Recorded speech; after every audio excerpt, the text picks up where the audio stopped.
Egypt, cautious rapprochement with Qatar. Egypt. Ahram Weekly. When Omar Hazem, a young Egyptian engineer working in Qatar since 2015, knew that Egypt, Saudi Arabia, the United Arab Emirates, and Bahrain had agreed to restore full diplomatic ties with Doha at the 41st Gulf Cooperation Council (GCC) meeting last Tuesday after more than 3 years of boycott, he was hopeful. In June 2017, Egypt, Saudi Arabia, the UAE, and Bahrain cut diplomatic ties with Qatar, accusing it of meddling in their affairs and of inciting terrorism. The four countries then closed off access to the Gulf country, with a boycott on air, sea, and land traffic to and from Qatar. Hazem was particularly looking forward to the resumption of direct flights between the two countries. Since June 2017, Hazem has had to travel to a third country whenever he was coming to Egypt. He would either travel to Kuwait or Lebanon to catch a flight to Cairo. That was a major inconvenience, especially with his toddler daughter. The tension in relations was taxing not only because of the difficult travel arrangements, but also because of a general feeling of insecurity.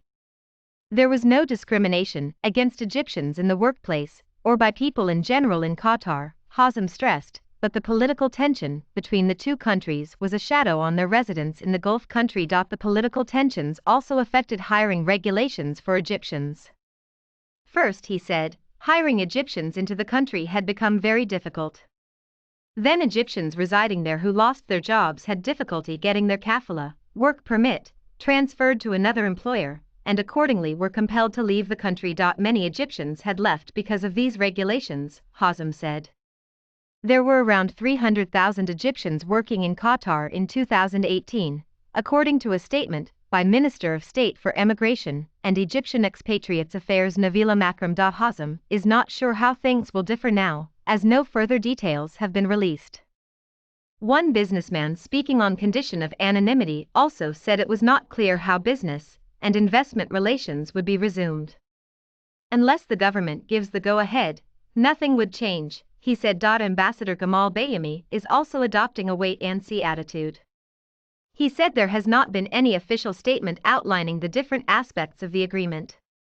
Egypt was being reserved about the arrangement, despite endorsing it, because it has always been a supporter of stability and peace in the region, he added. There were sincere efforts to preserve the unity of Arab ranks and to reach a reconciliation that will reinvigorate the Arab region and create a space for constructive cooperation and the preservation of the interests of all parties, said a statement from Egyptian Foreign Ministry spokesman Ahmed Hafez shortly after the summit began. The statement stressed the need for good faith in order to achieve a genuine reconciliation that revives the special qualities of Arab relations, stimulates solidarity, and the preservation of joint interests, enshrines the commitment to non-intervention in the domestic affairs of others, combats threats to the security and stability of Arab nations and peoples, and safeguards Arab national security. Nonetheless, on the day of the meeting, Qatari Minister of Finance Ali Sharif Al Ahmadi flew to Cairo to take part in the inauguration of the St. Regis Hotel in Cairo, an investment by the Qatari Diar real estate investment company. The inauguration was in the presence of Al Ahmadi and his Egyptian counterpart Mohammed Mate. The visit of the Qatari minister to Egypt was the first by a Qatari official in more than 3 years. Despite the boycott, economic relations continued and Qatari investments were not pulled out of Egypt. Any investor would want to benefit from the Egyptian market, Bayami said, adding that while economic relations could survive political discord, having good political relations always served to better them. According to Alan Sundeep, director of research at Naeem Brokerage, the 3-year boycott did not have much impact on foreign direct investments, as investments from Qatar are predominantly private and centered around 2 main projects, Qatari Diar and the Egyptian refining company. These investments had continued without regard to the sovereign issues, he said. Total gross investment inflows from Qatar amounted to $1.2 billion in the 3 fiscal years 2018 to 2020, less than 3% of Egypt's total gross inflows for the 3-year period. Pre-blockade, it was about 1% of inflows, he added. According to Sundeep, total Qatari investment in Egypt amounts to about $5 billion, mostly related to tourism, real estate, petroleum refining and financial services.